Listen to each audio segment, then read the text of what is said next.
They said, we are all unique on our own ways.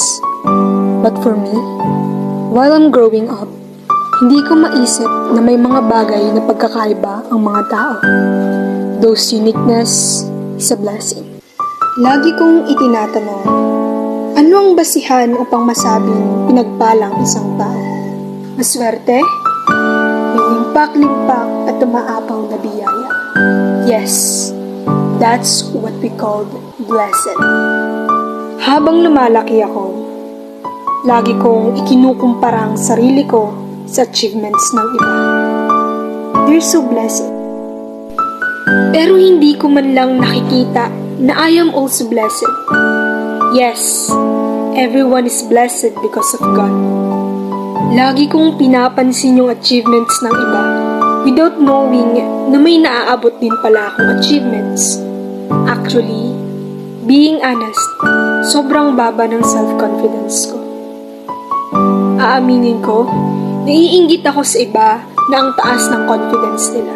Alam kong masama ang mainggit, pero kung ganun lang din sana ako ka-confident, magagawa ko kaya yung part ko ng mas maayos?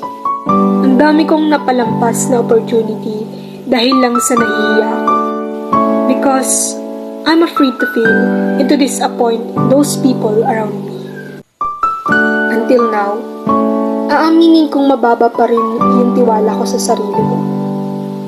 But I'm trying my best to build it one step at a time. When I met God, I already saw that I'm also blessed. Hindi mo pala kayang sukatin yung love na ibinibigay sa'yo ni Lord. Pinagpala ako, ikaw, at tayong lahat.